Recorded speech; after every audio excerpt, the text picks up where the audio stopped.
Well, I'm extremely happy to be here, and it was wonderful to be here in October. I happened to be going to Paris, and I called up Johannes and I said, I'm coming. And he took me on an incredible tour for 3 days, private guide all over the area, which was wonderful. And choosing the site, it was very obvious what site it was going to be once we saw everything. I kind of want to do a very casual talk and with questions and really open it up to dialogue and to conversation. What I really want to start with now is a quote from the great Spanish architect Gaudí, which I think really fits into what this week has been about, where he says that nothing is invented, for it is written in nature itself, in nature first. Originality consists of returning to the origin. Now, for me, that origin shifted on July 20th, 1969. Almost exactly shy of a year of 50 years ago. I was in the Sahara in Tunisia with a friend. I'm originally from there. And we were traveling in the desert, and of course, the car breaks down in the middle of the desert. And we get out of the car, and we walked for a long, long time and find a farm. And of all things, in the farm, there was a friend of his. He's from Tunisia. And they were watching television. And as I walked into the living room, looked at the TV, and there's the footstep, the first footstep on the moon in the middle of the Sahara Desert. And it profoundly, completely revolutionized my thinking, as all of us since then. But at that time, I really understood that from now on, we were in the midst of the revolution in perspective, as big as the one from the Renaissance. And it made me see that we were no longer Cartesian. I mean, we were Cartesian on some aspect, but within a spherical cosmos. So that made me also think very differently about sculpture. To think of it, I really began to think of the Earth as a sculpture in space, and the idea then that the perspective changes. I remember one of the lectures, I always used to follow Buckminster Fuller around whenever he gave lectures, and how he would talk about how when he was in the scientific community, he wasn't being accepted, and as soon as he got out of the community, he could see, there was that other perspective that once you step out, you can therefore are able to perceive in a very different way, which is what we all are in process of doing. So we're in a very young stage of this revolution, and I think it affects us all in some kind of ways. And so the idea of sculpture, how do you think, how does one think about sculpture now? How does one think about the Earth? What is up and down? What is the vertical and the horizontal? What I'm interested in sculpture is a question of scale, space, and time. Very broad subjects. A kind of glacial time, a different kind of time, a different kind of scale, and space, always thinking in terms of this very small object in space, right? How we are always thinking about it from that perspective. And when I first started working in the environment, one of the first ideas that came to me was I was walking up in the in kind of the hills in Southern California, looking at the horizon. And I was taking a lot of dance at the time, and I was very aware of the axis of my body and the verticality of my body. And so I was thinking how the verticality of the human against the horizon line forms a cross.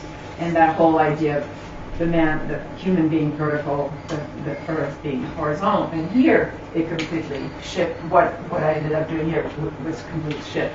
where the figure becomes horizontal, the verticality is then the mountain and nature. And then through that switch came the idea of the earth, the transparency of the earth, that through that I started thinking in terms of what is below the horizontal figure, what is below the, I'll have the image. Hang on. So this is still a documentation image. So she's horizontal, and what is below her, so I started thinking in terms of the antipode, and the antipode being the exact location through the earth that is at that particular degree of longitude and latitude. And in this case, it ends in the water, in the ocean, near one of the islands off the coast of New Zealand. And at first I thought, oh no, it's in the water. But now I'm absolutely, I love the idea of that within, I'm fascinated that within, that since we are on the planet and we can't get away from, we're not in, we exist here, that the importance of finding the Cartesian within this spherical space. So what the work does for me, and it asks a lot of questions like, who is she? What is she doing here? Who are we in relationship to her?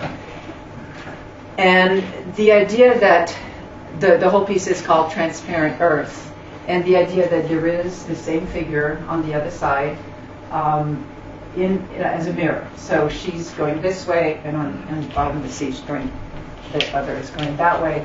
And what's important is the space in between. What is that space in between? What are they holding? It's a space of communication. It's a space of questioning, a space of silence. They're ambassadors of the earth in a way. They're like holding the earth. And in terms of time, at first it was really important that it occurred at the same time. But if we think in terms of glacial time, it could be a year from now that the other figure is there. The important thing is that it's the image, it's the thought that there's this communication going on. And the reason I use blue is a lot because of this idea of transparency, that maybe through the earth we can see the sky. I remember a long time ago, the first time I realized that there were stars underneath my feet, and it was so fun. It was like, wow, this is great. And also, there's a great quote from Goethe that he says, "We enjoy gazing upon blue, not because it forces itself upon us, but because it draws us after it." So I love that idea. That I think that blue, everyone is drawn to this blue, is that we're drawn towards it. We're drawn towards the sky, right? We're drawn to it's a space of somehow we know it, and I find it really fascinating that such materiality can be so immaterial, and that we want to fall into it, that kind of thing. And so in 2003, I'm now talking about how this piece came about.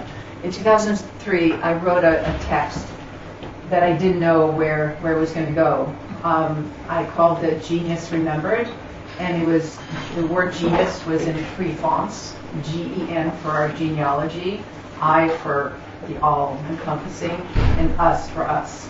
So it was the idea of understanding who we are in our genealogy, in the entire thing. And through this writing, I created a character. And her name, I called her Elizaria. And she's a 25th century female astronaut who has a mission to come to Earth to precisely talk to us about this understanding of who we are, what our genealogy is, and who we are in space. So I created this character, And she's been in a number of my projects.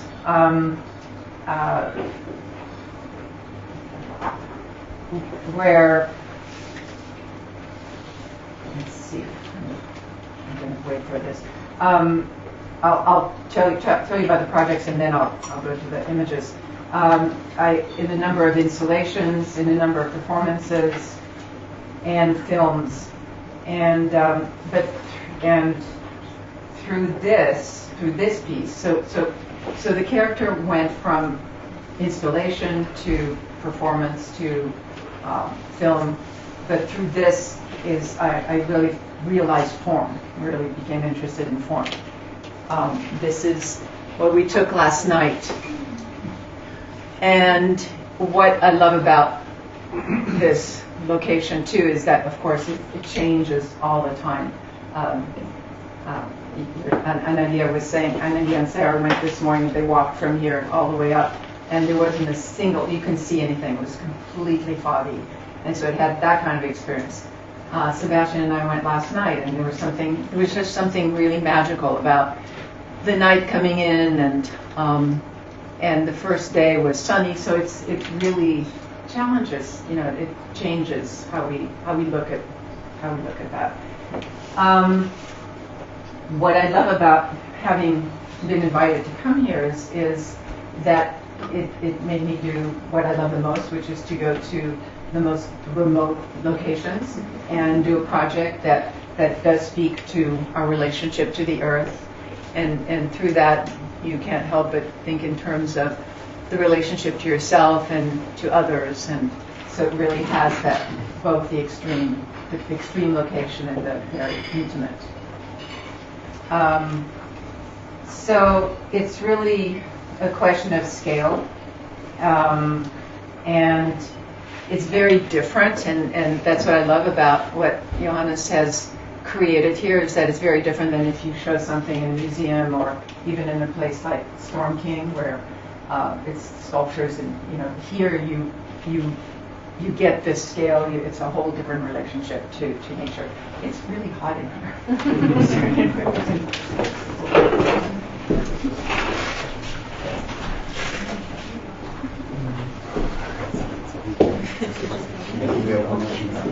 So we open it here.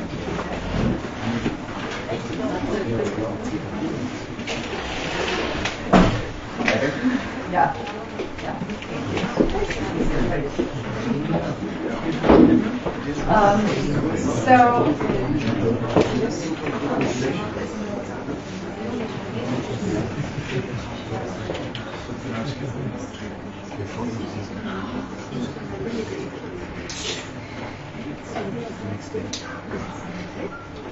So the other project is that the complete project is of this holding this place of resonance. And so what I want to do now, I can show you some pieces where she comes from, both in installation. This was an installation I did for the Laguna Museum, and it was called Particle Horizon. And there was a whole text that went with it. I can show you if you want a little video of it, which I think I will. Let's see.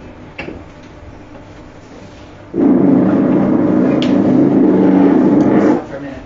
Whoops.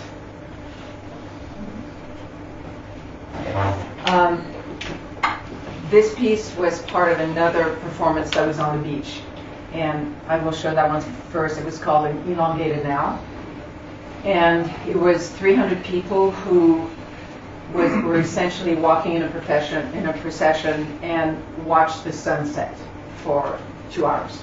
And as the sun set, they then went into the museum, and in the museum in the basement was this. And so I'll give you a short clip of the first thing, and then this one.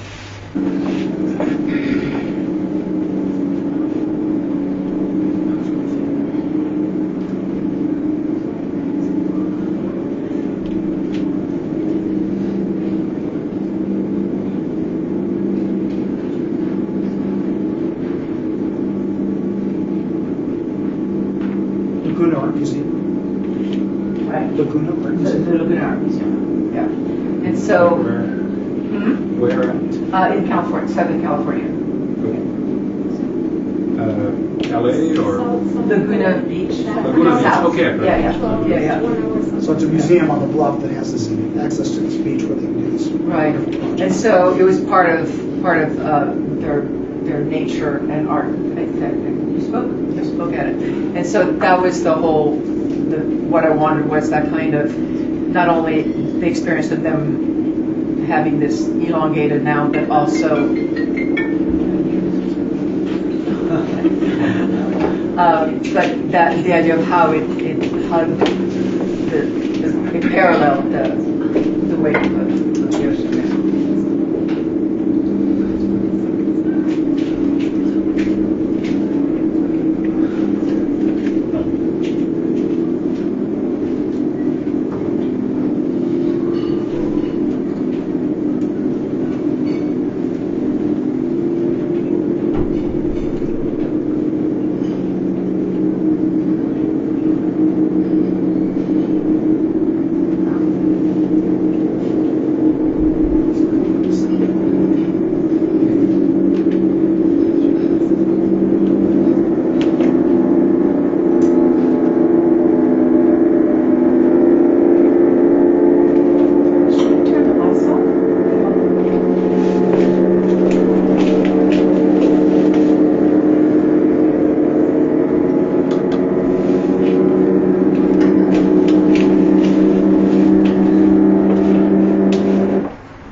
The museum right there, and then they went downstairs and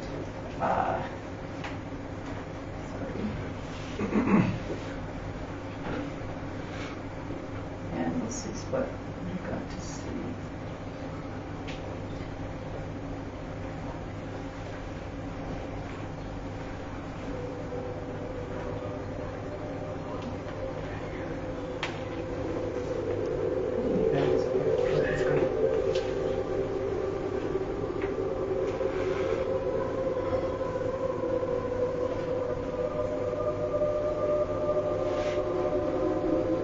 The first thing that came back to me was the sense of sight. And as I opened my eyes through my visor, the mask which has unfurled to my left, inside the suit, recognized myself, registering in my mind, female astronaut. I looked straight up through the visor as I was lying there, which seemed for centuries. Where was I? And why was I awakening at this moment?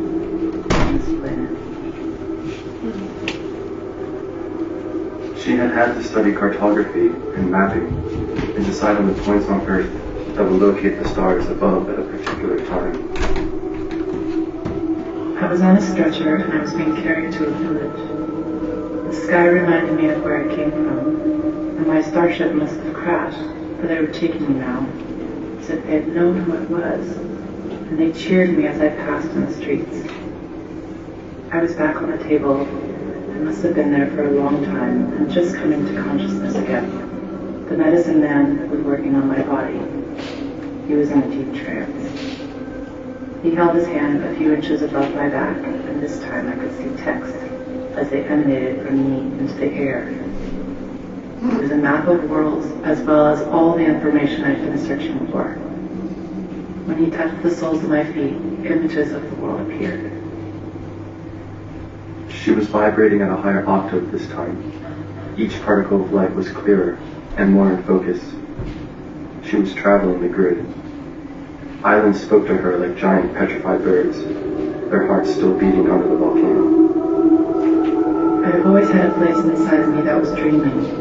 I've always had a space that held a heart so softly, did not know where to put it down, or who to give it to, and there was always a part of me that observed it all. In her travels, she came upon huge granite quarries. The stone was so dark that the experience was like the light from an eclipse. There was no other light but the one coming from a distant sun on the horizon, and a few reflections of stars in the stone. Massive dark stoneworks, long corridors, and iridescent blue filtering the back of certain objects, as if backlit from distant stars.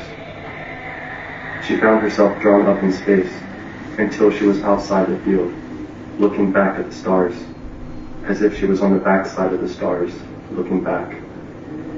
The light that comes over the earth during a total eclipse of the sun. The stars were a language she knew so well, one in which she could read like notes in a music sheet for the piano. They were reminiscent of the maps that the medicine man had showed me on the Soul Awakening.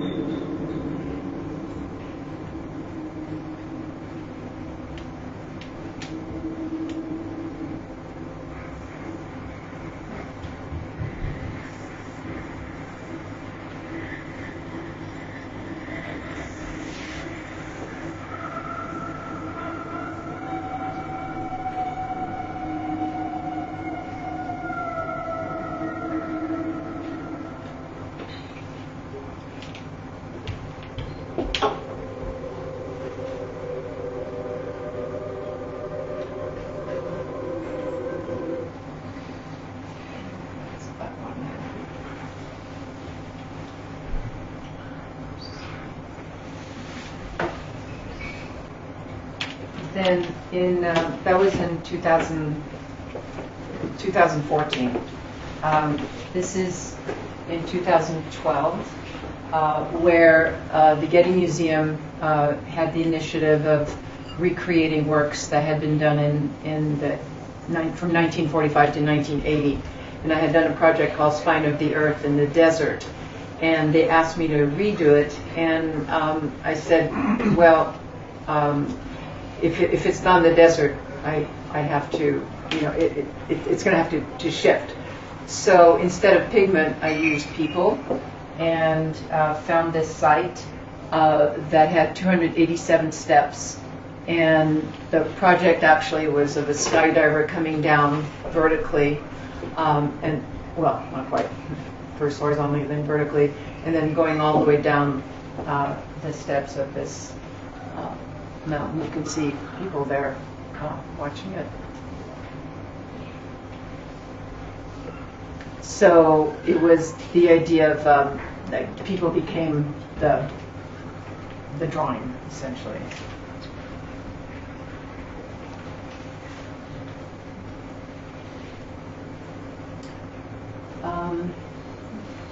Let's see. The next one was done last year for Desert X, and it was called Hearth, and you can see the figure that was in the back, and there was a performance related that had to do with silence. The whole piece was about silence, and I'll show you clips of this video that we took. Whoops.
This went on for about 40 minutes, and it was the combination of the dance and it was the Los Angeles Master Chorale, who were the singers.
Yeah, what I was picking was projects that yeah.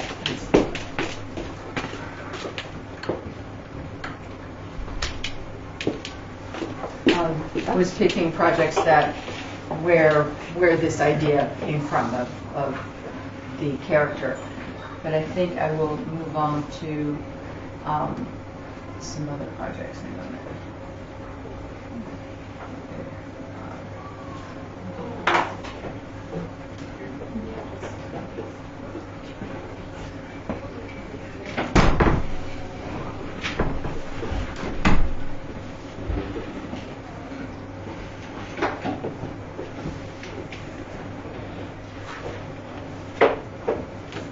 Some of the earlier work.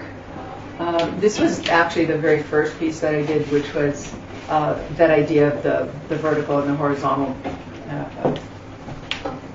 that perceptually the blue of the pigment went all the way to the horizon to form a cross. This was in 1978.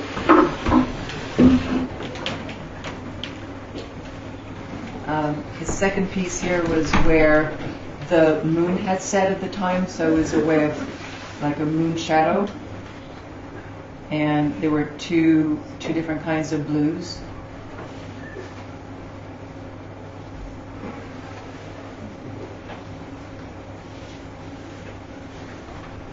I had wanted to cover a whole mountain range in blue pigment, and of course was kind of kept from doing that. And this was a boulder on the property where I had a studio, and this was a year later.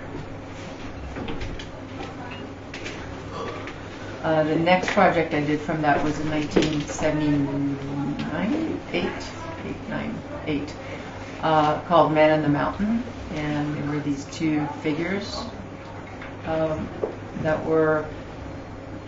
that I put on the ground, and then what was interesting is that what you're seeing there that looks like petroglyphs were actually people who were just standing there, and it was their shadow, so it really made you understand how these cave paintings were done.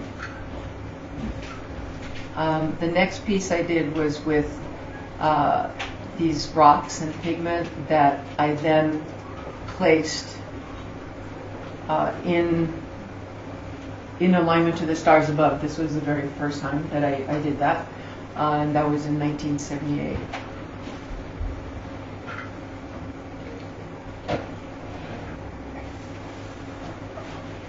The next one is called Man in the Mountain #2, and it was the idea of the figures going toward the horizon line of the mountain. And you can see the wind came and made this painting across the desert floor, but you can still see the shape. Interestingly enough, the shape of the figure is very similar to 140 years later.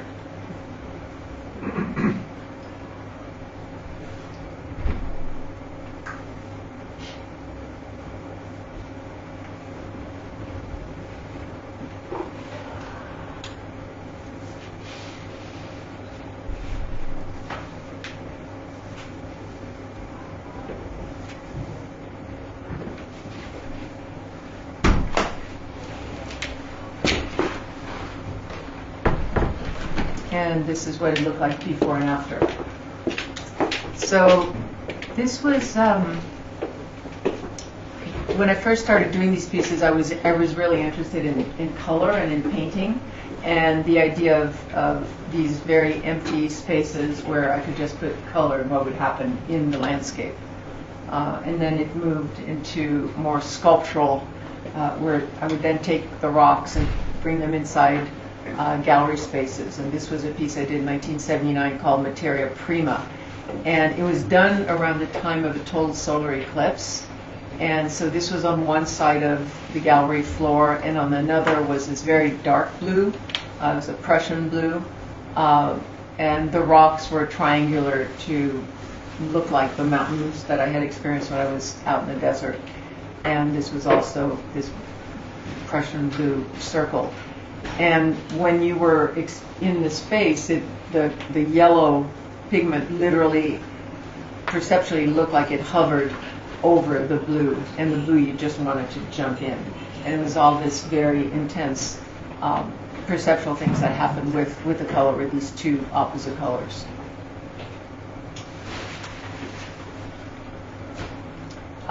This was an opportunity to do a project next to architecture, which I had never done. A friend of mine was doing the landscape architecture, and she told me that I could do something in the front before they put the concrete there. And so I worked off all the triangles off the space there and created this piece I call Windows into the Earth. And then they covered the whole thing over with concrete, and it's still there under the earth.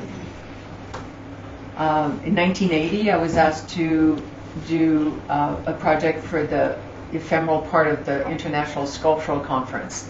And it was going to be anywhere on the mall, and I hadn't been there before, and then I did a lot of research, and I thought, okay, I had to do something with the monument. I was really interested in the idea of the ephemeral, and what I had thought I would do would be to cover the shadow of the monument in blue pigment so that at one moment in time it would align with the shadow and then move on. That's when I realized that it was as wide as 55 feet anywhere, pretty much from the beginning onward. And so I thought I'd better rethink this, and I decided to just do the tip of the shadow of the tip of the monument. And I worked with an astronomer where it was going to fall, and calculated that, and every night I would stake it out, and every morning I would come back and all the stakes were gone. People would take them off. And so that's us that morning of, and the shadow, it's only a few minutes away, and it was this really huge sundial where you could see how fast how fast we're rotating around the sun. And then just a few minutes later, or seconds later, it was already gone. And I did this at 3 directional lines, the west, the north, and the east, but this huge storm came up in the middle of the day, and that's what you're seeing. The pigment went all over the grass. And this is shot from the monument.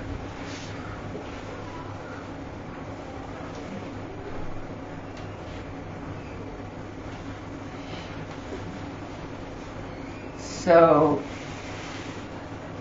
what was interesting about this project is that it went beyond just painting, in that using the obelisk itself as part of the piece.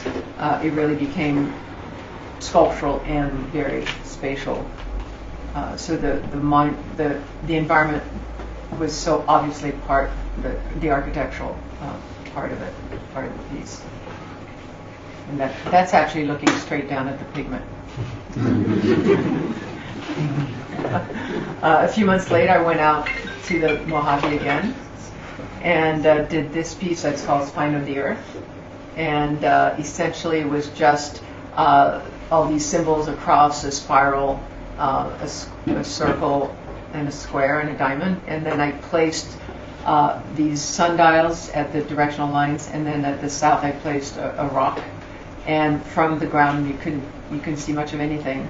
And then once we were up in the air, not only could you see that it was like this volume coming out of the ground, but it was also done next to a spiral that had been done by motorcycles, and that I couldn't even see. So it was I was always interested in the idea of what you can see from the ground, what you see from the air, and that difference. This is called, I'm including this because the concept of it is called the horizon is the place that maintains the memory, and it was the idea of the memory of the earth, essentially. So I did this project at the Hirshhorn Museum, and it was bringing in the earth, bringing in this huge slab of granite, and then pouring pigment on it. And the ring is a copper ring that was symbolizing the horizon of the earth, and it had all these reflections.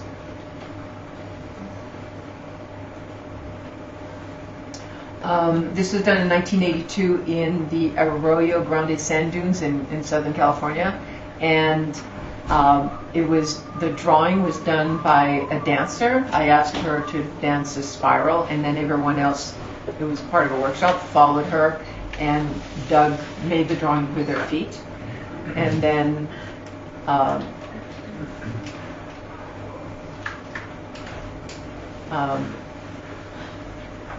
then we essentially filled it with pigment. This shows you how they did the drawing itself, and then the pigment.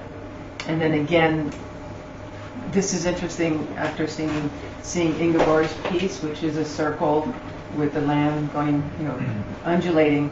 And this was the same kind of challenge of doing a drawing that you don't know how because of the way the mounds were, it added something to it, which kind of reminded me of cave paintings, where you're using the space itself, the mountain itself. And then this was from the air. And then a few minutes later, some motorcycles had waited all day. And, you know, a lot of people say, oh, that's terrible, but I found it really quite interesting because it almost adds this whole cultural element to this very, you know, artistic piece. It also looks like what could happen if there were like insects going through it, but and the quality of the line, I just find it really interesting. This is a project I did in 1996 for the Cairo Biennale, and I was really interested in this photograph that was in the Cairo Museum of the alignment of the pyramids that corresponded to Orion's belt. And so I decided to do like this star map on the desert aligned to the stars. But there was another thing that I was also interested in doing, which was a kind of a honeycomb pattern in front of the pyramids. I'd seen an image that came to me of a honeybee. An image of the Earth from space, but instead of continents, it was in the shape of a honeybee. And I was fascinated with that, and I researched it. It turned out that the honeybee was the symbol of Lower Egypt in pharaonic days. So at first I proposed this project and worked out different kinds of ways of doing the hexagonal pattern. And then we were going ahead to doing it, and I was really fascinated with how the pyramids in fact fit into that kind of a pattern. And we started doing it, and then we were stopped because I was told that I was a Jewish spy doing dozens of Stars of David. And it took about a week to let them know that was not what I was doing, that in fact I had this other project of aligning blue circles on the ground to the stars above, and that's what we ended up doing.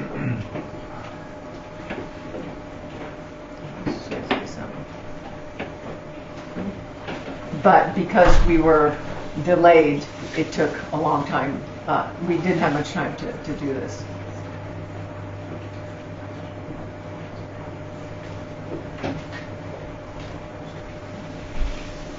It's pretty, to have the sands of the Giza pyramids as a playground is quite a privilege. It was a wonderful piece. And then it actually stayed there. They allowed it for it to stay there. And a few years later, I received an email from someone who said they were amateur Egyptologists and had found the site of alien landings. And someone had said, well, you better talk to this artist who had been here. And I thought that was very funny.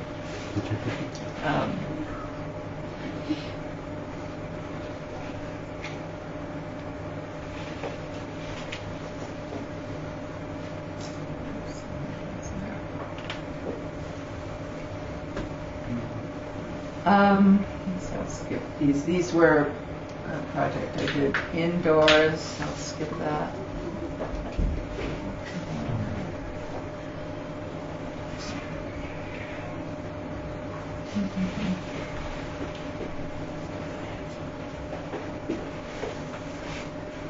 So I'm going to move on to the Stellar Access project that I did. That, thanks to Mr. Fox here, who is on the committee with the National Science Foundation, where I proposed to, not that,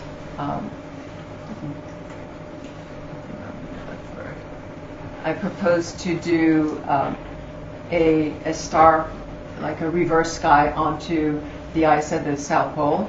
And the idea was that if you if you drew, and again, the concept was to do both the North and the South Pole, just like transparent Earth, where I'm going to be doing both. And the idea in this case was if you drew an imaginary line from star point to star point through the axis of the Earth, it's as if a shaft of light is coming through the center of the Earth.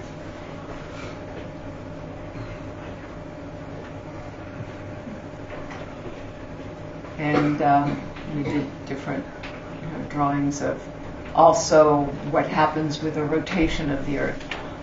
This is where we ended up at McMurdo Station, which is down the tip of Ross Island there on the left.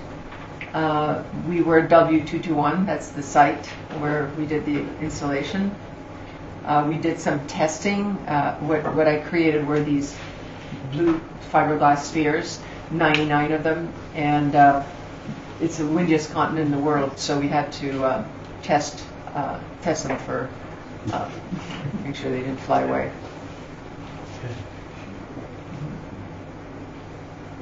And these are all the coordinates that Simon Baum, who was the astronomer on the project, worked out.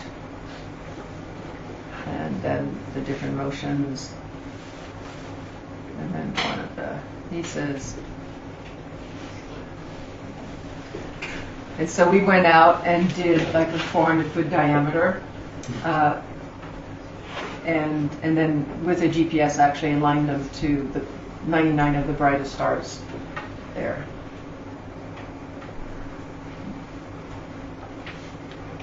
And that's part of the Southern Cross. And then this is seen from the air.